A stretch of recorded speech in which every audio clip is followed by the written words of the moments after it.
കുവൈത്തിൽ എല്ലാവർക്കും അറിയേണ്ട ഒരു സംഭവമാണ് ഗോൾഡിൽ എങ്ങനെ ഇൻവെസ്റ്റ് ചെയ്യാം, അതായത് ഗോൾഡ് എങ്ങനെ സേവ് ചെയ്യാം എന്നുള്ളത്. കുവൈത്തിലുള്ള ആൾക്കാർക്ക് ഗോൾഡ് സേവ് ചെയ്യാൻ വേണ്ടിയിട്ടുള്ള ഏറ്റവും നല്ലൊരു ഓപ്ഷൻ ഞാൻ പറഞ്ഞുതരാം. അതായത് എൻ്റെ ഗോൾഡ് നോളജ് വെച്ചിട്ട് ഞാൻ നിങ്ങൾക്ക് സജസ്റ്റ് ചെയ്യുന്ന ഒരു സ്കീമാണ്. ഇതാണ് മലബാർ ഗോൾഡിൻ്റെ മന്ത്ലി സ്കീം എങ്ങനെയാണ് വർക്ക് ചെയ്യുന്നത്. അതായത് ഇവർ സ്റ്റാർട്ട് ചെയ്യുന്നത് മിനിമം 25K ആണ്. 25K മുതൽ നിങ്ങൾക്ക് എത്ര എമൗണ്ട് വേണമെങ്കിലും മന്ത്ലി സേവ് ചെയ്യാം. നിങ്ങൾ അടച്ചുകൊണ്ടിരിക്കുന്ന എമൗണ്ടിൻ്റെ ഗോൾഡ് വെയിറ്റ് ആയിരിക്കും ഇവർ നിങ്ങൾക്ക് മാറ്റി വെക്കുക. അപ്പോൾ ഗോൾഡിൻ്റെ റേറ്റ് ഓരോ ദിവസം കൂടുന്നുണ്ട്. ഗോൾഡിൻ്റെ റേറ്റ് കൂടിക്കഴിഞ്ഞാലും നിങ്ങൾക്ക് ആ പ്രശ്നം ഉണ്ടാവില്ല. 12 മാസം നിങ്ങൾ കണ്ടിന്യൂസ് ആയിട്ട് അടച്ചു കഴിഞ്ഞാൽ അവർ 13ാമത്തെ മാസം സെയിം എമൗണ്ട് തന്നെ നിങ്ങൾക്ക് മലബാർ ഗോൾഡ് ഗിഫ്റ്റ് വൗച്ചറായിട്ട് തരും. സോ നിങ്ങൾ 12 മാസം കംപ്ലീറ്റ് ചെയ്താൽ മാത്രമേ നിങ്ങൾക്ക് 13ാമത്തെ മാസത്തിലെ ഗിഫ്റ്റ് വൗച്ചർ കിട്ടുള്ളൂ.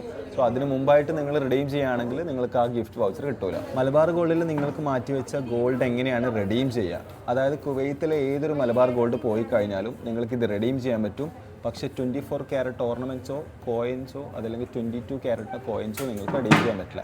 പകരം 22 ക്യാരറ്റിൻ്റെ ഓർണമെൻറ്റ്സോ അതല്ലെങ്കിൽ 18 ക്യാരറ്റിൽ വരുന്ന ഓർണമെൻറ്റ്സോ നിങ്ങൾക്ക് റിഡീം ചെയ്യാൻ പറ്റും. സ്കീമിൽ എങ്ങനെ ചേരാം? മലബാർ ഗോൾഡിന് കുവൈത്തിൽ 8 ബ്രാഞ്ചസ് ഉണ്ട്. നിങ്ങൾ ഏത് ബ്രാഞ്ചിൽ പോയി കഴിഞ്ഞാലും നിങ്ങൾക്ക് എന്ത് ചെയ്യാൻ പറ്റും? സ്കീമിൽ ജോയിൻ ചെയ്യാൻ പറ്റും. ഇനിയിപ്പോൾ നിങ്ങൾക്ക് മലബാർ ഗോൾഡിൻ്റെ ബ്രാഞ്ചിൽ പോയിട്ട് പേയ്മെൻറ്റ് ചെയ്യാൻ പറ്റില്ല എന്നുണ്ടെങ്കിൽ നിങ്ങൾക്ക് മലബാർ ഗോൾഡിൻ്റെ ആപ്പ് ത്രൂവും പേയ്മെൻറ്റ് ചെയ്യാൻ പറ്റും. മലബാർ ഗോൾഡിൻ്റെ ഈ ഒരു സ്കീമിൽ നിലവിൽ ക്യാഷ് പേയ്മെൻറ്റ് ഇല്ല, കാനഡ് പേയ്മെൻറ്റ് മാത്രമേ ഉള്ളൂ.